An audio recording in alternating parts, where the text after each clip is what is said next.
Life on the Mississippi by Mark Twain. Chapter 44. City Sights. The old French part of New Orleans, anciently the Spanish part, bears no resemblance to the American end of the city, the American end which lies beyond the intervening brick business center.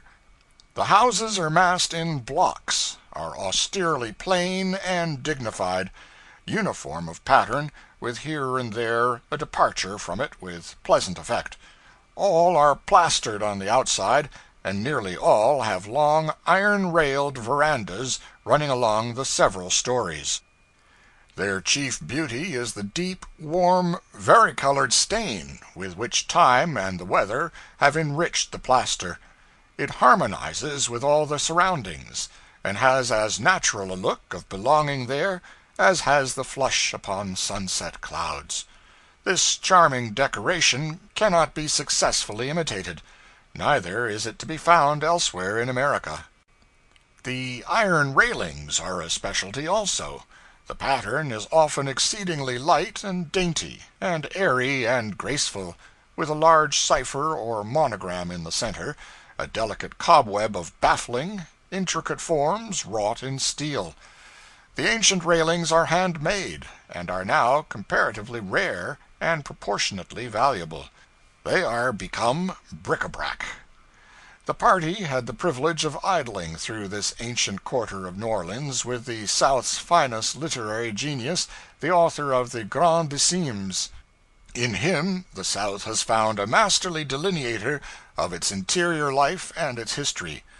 In truth, I find by experience that the untrained eye and vacant mind can inspect it, and learn of it, and judge of it, more clearly and profitably in his books than by personal contact with it.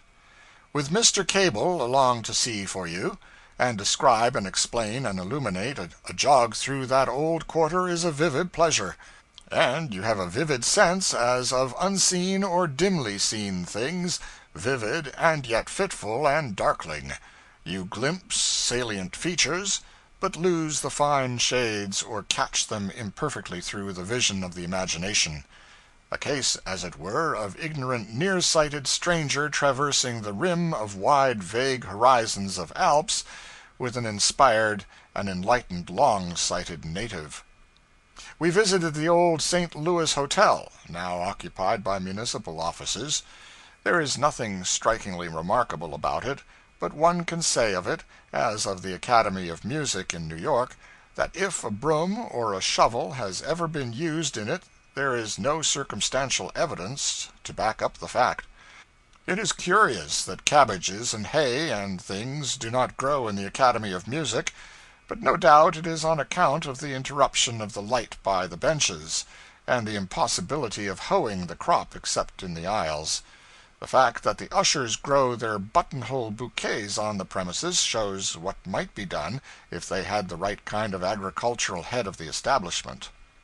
We visited, also, the venerable cathedral, and the pretty square in front of it, the one dim with religious light, the other brilliant with the worldly sort, and lovely with orange trees and blossomy shrubs. Then we drove in the hot sun through the wilderness of houses and out on to the wide dead level beyond, where the villas are, and the water wheels to drain the town, and the commons populous with cows and children, passing by an old cemetery where we were told lie the ashes of an early pirate, but we took him on trust, and did not visit him.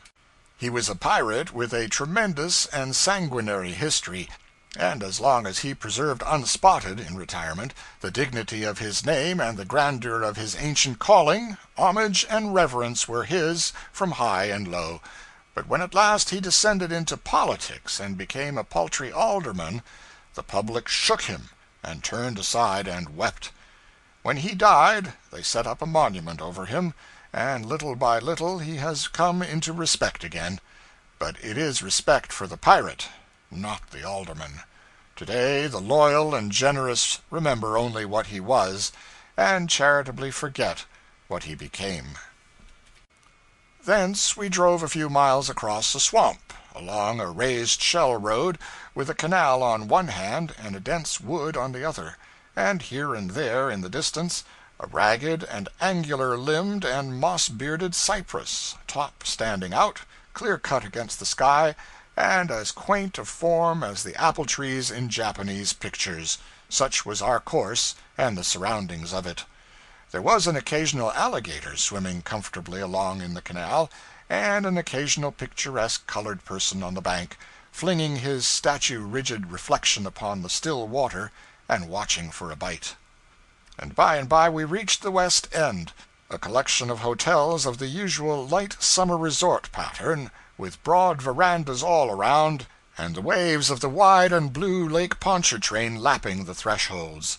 We had dinner on a ground veranda over the water, the chief dish the renowned fish called the pompano, delicious as the less criminal forms of sin.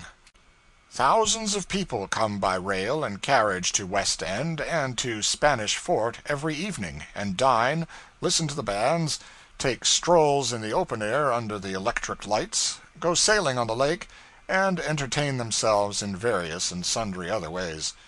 We had opportunities on other days and in other places to test the pompano, notably at an editorial dinner at one of the clubs in the city.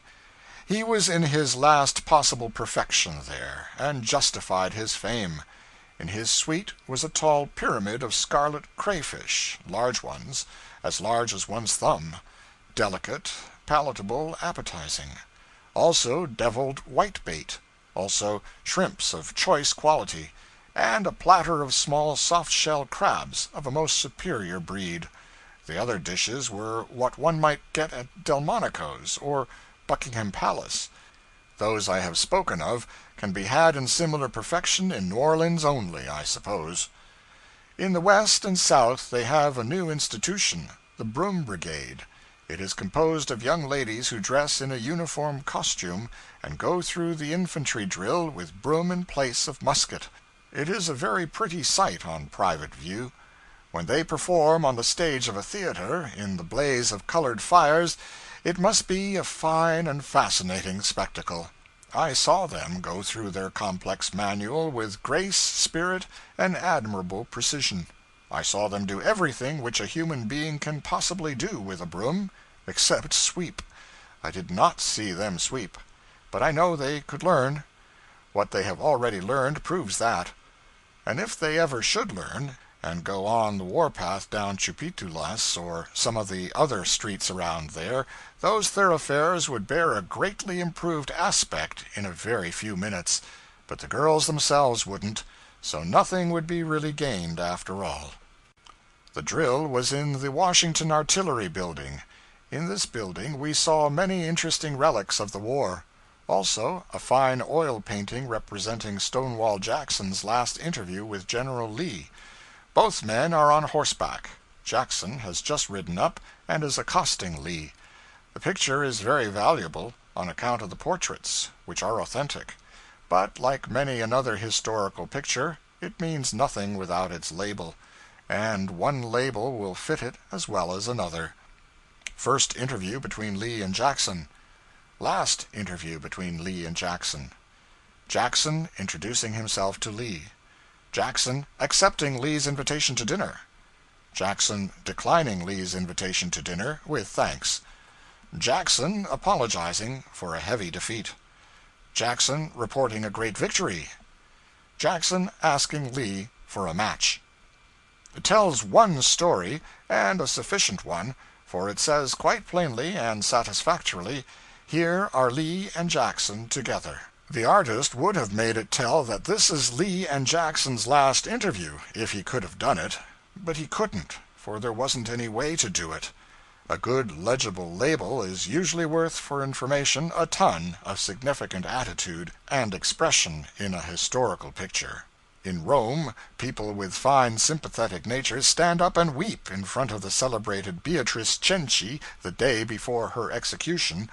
It shows what a label can do. If they did not know the picture, they would inspect it unmoved and say, "Young girl with hay fever," "young girl with her head in a bag." I found the half-forgotten Southern intonations and elisions as pleasing to my ear as they had formerly been. A Southerner talks music. At least it is music to me, but then I was born in the South. The educated Southerner has no use for an R, except at the beginning of a word. He says "onna" and "dinna" and "govna" and "before the war," and so on. The words may lack charm to the eye, in print, but they have it to the ear. When did the R disappear from Southern speech, and how did it come to disappear? The custom of dropping it was not borrowed from the North, nor inherited from England.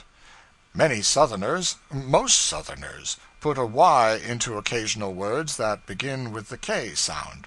For instance, they say Mr. Kyata Carter, and speak of playing kyads, or of riding in the kyas. And they have the pleasant custom, long ago fallen into decay in the North, of frequently employing the respectful sir. Instead of the curt yes and the abrupt no, they say yes, sir, no, sir. But there are some infelicities, such as like for as, and the addition of an at where it isn't needed. I heard an educated gentleman say, "like the flag officer did." His cook or his butler would have said, "like the flag officer done." You hear gentlemen say, "where have you been at?" And here is the aggravated form. Heard a ragged street Arab say it to a comrade, "I was asking Tom what you was a-setting at." The very elect carelessly say "will" when they mean "shall," and many of them say, "I didn't go to do it," meaning "I didn't mean to do it." The northern word guess, imported from England, where it used to be common, and now regarded by satirical Englishmen as a Yankee original, is but little used among Southerners. They say reckon. They haven't any doesn't in their language. They say don't instead. The unpolished often use went for gone. It is nearly as bad as the northern hadn't ought. This reminds me that a remark of a very peculiar nature was made here in my neighborhood, in the North, a few days ago. He hadn't ought to have went. How is that? Isn't that a good deal of a triumph? One knows the orders combined in this half-breed's architecture without inquiring. One parent Northern, the other Southern. Today I heard a schoolmistress ask, "Where is John gone?" This form is so common, so nearly universal in fact, that if she had used whither instead of where, I think it would have sounded like an affectation. We picked up one excellent word, a word worth traveling to New Orleans to get, a nice limber expressive handy word, lagniappe. They pronounce it lanny yap. It is Spanish, so they said. We discovered it at the head of a column of odds and ends in the Picayune, the first day. Heard 20 people use it the second, inquired what it meant the third, adopted it, and got facility in swinging it in the fourth. It has a restricted meaning, but I think the people spread it out a little when they choose. It is the equivalent of the 13th roll in a baker's dozen. It is something thrown in, gratis, for good measure. The custom originated in the Spanish quarter of the city, when a child or a servant buys something in a shop, or even the mayor or the governor, for aught I know, he finishes the operation by saying, "Give me something for lagniappe." The shopman always responds, gives the child a bit of licorice root, gives the servant a cheap cigar or a spool of thread, gives the governor, I don't know what he gives the governor, support, likely. When you are invited to drink, and this does occur now and then in New Orleans, and you say, "What, again? No, I've had enough," the other party says, "But just this one time more. This is for lagniappe." When the beau perceives that he is stacking his compliments a trifle too high, and sees by the young lady's countenance that the edifice would have been better with the top compliment left off, he puts his "I beg pardon, no harm intended," into the briefer form of "Oh, that's for lagniappe." If the waiter in the restaurant stumbles and spills a gill of coffee down the back of your neck, he says, "For lagniappe, sir," and gets you another cup without extra charge. End of chapter 44.